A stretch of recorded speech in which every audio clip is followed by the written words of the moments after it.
Don't scroll. Imagine a woman who has everything: power, money, reputation, yet she stands in a grocery aisle, clutching her purse, voice trembling as she whispers to a man bagging apples beside his little daughter, "Don't have a husband, can I have a date with you?" And the world stops, because for the first time in her life, the CEO everyone fears is begging, not for a merger, not for a business deal, but for a chance at love. With a single dad who doesn't even know who she is, Jeremy had learned to live quietly after losing his wife to cancer 3 years ago. His world revolved around one thing: his daughter, Lily. 7 years old, missing her front tooth, hair always a little messy, but with the brightest smile in the world. He worked 2 jobs. Mechanic by day, grocery packer at night, tired eyes, rough hands, but a heart that refused to stop loving. Lily tugged his sleeve in the line, "Daddy, we forgot ice cream." He chuckled softly. "Angel, we can't afford, I'll get it for her." A voice, soft, cultured, nervous, cut him off. He turned and froze, tall, elegant, in a simple black coat that probably cost more than his monthly rent. Her face? Like she walked out of a movie poster, only her eyes gave her away. "Tired and lonely, I insist," she added, smiling at Lily, but Jeremy shook his head. "We don't take charity." She blinked, not used to hearing no. Lily, with the innocence only children carry, whispered too loudly, "Daddy says we gotta be strong by ourselves." The woman's eyes softened, and then shimmered with emotion. "He's right," she whispered, then turned to him again, breath uneven. "Don't have a husband, can I have a date with you?" Gasps from bystanders. "Jeremy?" Speechless, and Lily, eyes wide, whisper screaming, "Daddy, she likes you, say yes." He didn't, not immediately, because love wasn't a game for him, not anymore. Chapter 1. Jeremy sat with Lily in their tiny apartment that night, still replaying the moment. She didn't know who that woman was, but the world did. Ariana Vale, the youngest tech CEO in the country, worth billions, rumored to be cold as ice, but he had seen something else in her eyes: someone lonely.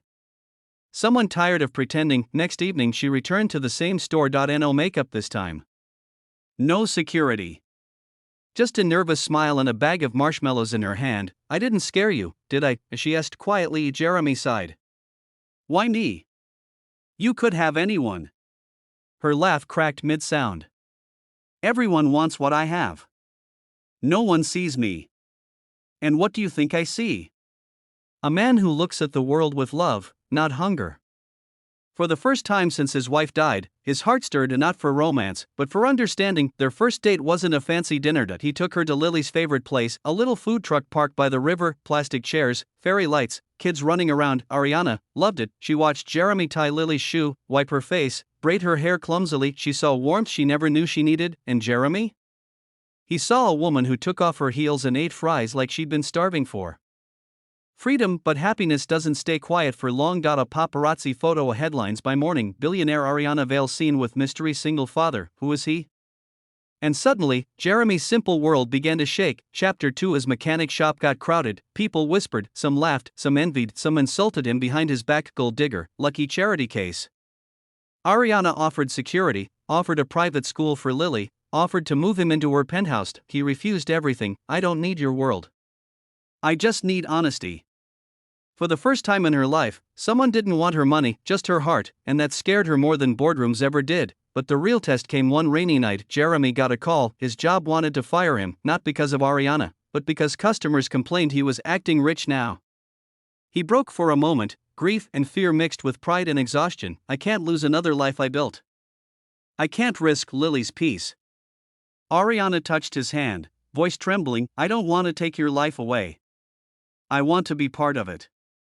Lily peeked from behind the door, sleepy-eyed. "Miss Ariana? Are you gonna be my new mommy?" Silence. Ariana knelt, tears for once unhidden. "I don't know if I'll be good at it. But I promise I'll try if your daddy lets me."